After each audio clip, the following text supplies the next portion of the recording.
Assalamualaikum warahmatullahi wabarakatuh. Apa kabar anak-anak ibu semua? Semoga selalu dalam keadaan sehat walafiat dan selalu semangat dari anak-anak. Pada hari ini kita akan melanjutkan pembelajaran kita selanjutnya, yaitu berkenaan dengan pelajaran kelima kita dengan tema kisah teladan para rasul.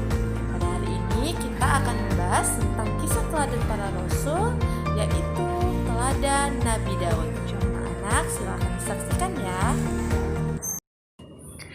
Anak-anak, mengidolakan Rasul artinya mencintai Rasul.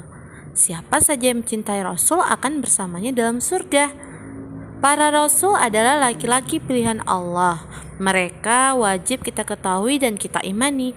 Salah satu dari rukun iman kita adalah beriman kepada Rasul. Seorang muslim wajib membenarkan semua Rasul dan sifat-sifatnya, kelebihannya, keistimewaannya. Para Rasul memiliki masing-masing dari semua itu. Sesuai dengan firman Allah dalam surat Al-Ahzab ayat ke-21 yang berbunyi, "Laqad kana lakum fi Rasulillahi uswatun hasanah liman kana yarjullaha wal yawmal akhira wa dzakarallaha katsira." Artinya adalah sungguh telah ada pada diri Rasulullah itu suri teladan yang baik bagimu, yaitu bagi orang yang mengharap rahmat Allah dan kedatangan hari kiamat dan yang banyak mengingat Allah. Sekarang kita akan mempelajari tentang keteladanan Nabi Daud alaihi salam. Nabi Daud alaihissalam adalah salah seorang nabi dan rasul dari Bani Israel. Nabi Daud merupakan keturunan ke-13 dari Nabi Ibrahim alaihissalam. Nabi Daud alaihissalam hidup pada masa Raja Talut yang beriman dan Raja Jalut yang kafir.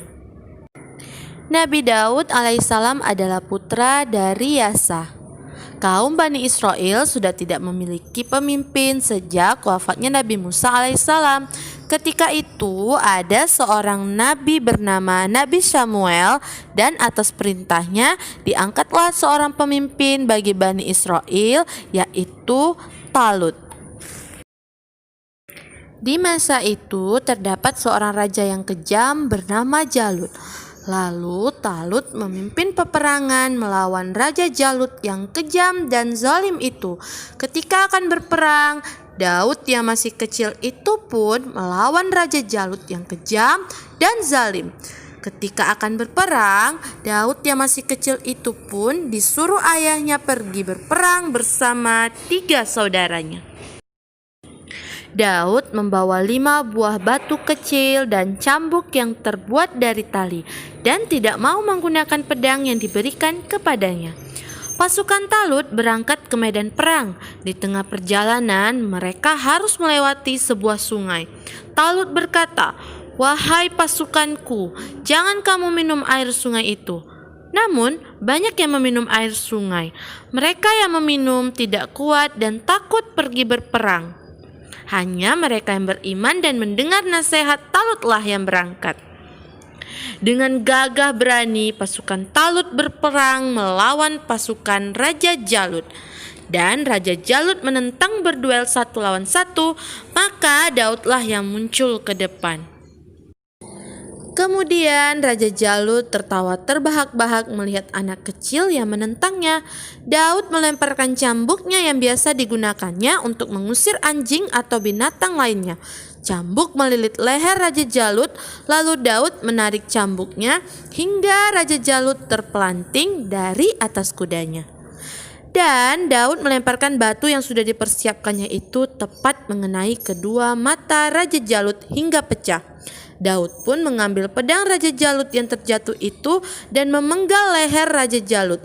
Tamatlah riwayat raja yang kejam dan zalim itu di tangan Nabi Daud alaihi salam. Pasukan Talut bergembira dan terpesona akan keahlian Daud yang masih kecil itu. Mereka mengangkat Daud beramai-ramai karena gembiranya. Talut menjadi raja dan memerintah Bani Israel dengan bijaksana. Dan setelah Raja Talut meninggal dunia, Maka beliau digantikan oleh Nabi Daud alaihissalam yang kemudian menjadi raja Bani Israel sekaligus diutus Allah Subhanahu wa taala untuk menjadi seorang rasul. Beliau memimpin kaumnya dengan bijaksana dan damai. Allah Subhanahu wa taala telah pula memberikan beberapa mukjizat pada Nabi Daud alaihissalam. Nabi Daud memiliki sejumlah mukjizat, antara lain suaranya yang merdu saat membacakan kitab Zabur. Dan Nabi Daud mempunyai kemampuan dalam melunakkan besi yang kuat hanya dengan menggunakan tangannya saja. Dikisahkan ia pernah zirah hanya dengan tangan. Zirah maksudnya adalah memakai baju besi dan menjahitnya sendiri. Mukjizat selanjutnya adalah Nabi Daud memiliki kemampuan berkomunikasi dengan burung.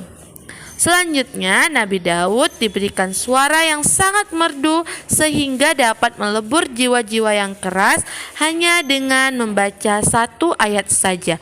Itulah mukjizat-mukjizat dari Nabi Daud alaihissalam.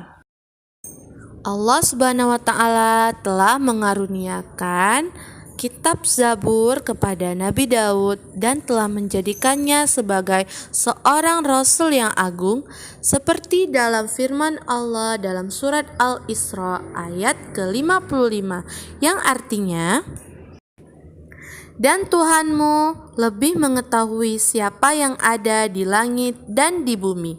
Dan sesungguhnya telah kami lebihkan sebagian nabi-nabi itu atas sebagian yang lain.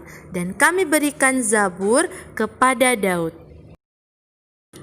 Keteladanan yang dapat kita ambil dari kisah Nabi Daud alaihissalam adalah kita harus gemar bertasbih kepada Allah seperti yang dilakukan Nabi Daud alaihissalam, agar Allah selalu memberkahi apa yang kita lakukan dan selalu memberikan kita kekuatan. Anak-anak, jadi keteladanan yang dapat kita ambil dari kisah Nabi Daud alaihissalam adalah antara lain yang pertama, melaksanakan puasa sunnah yang seperti dilakukan oleh Nabi Daud alaihissalam, yaitu puasa Daud.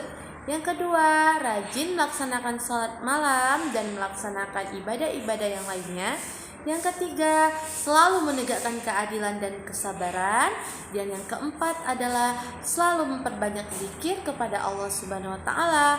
Nah, keempat keteladanan Nabi Daud alaihissalam itu patut kita contoh dan kita keteladani, yaitu untuk apa? Untuk kebahagiaan kita di dunia dan akhirat, dan agar kita selalu mendapatkan rahmat, mendapatkan ridho dari Allah Subhanahu wa taala dalam menjalani kehidupan. Anak-anak, sampai di sini dulu pelajaran kita mengenai kisah keteladanan Nabi Daud alaihissalam. Pada minggu depan kita akan mempelajari lagi kisah keteladanan para nabi dan rasul yang ada pada pelajaran kelima ini. Terima kasih atas perhatiannya. Selalu semangat belajar ya. Assalamualaikum warahmatullahi wabarakatuh.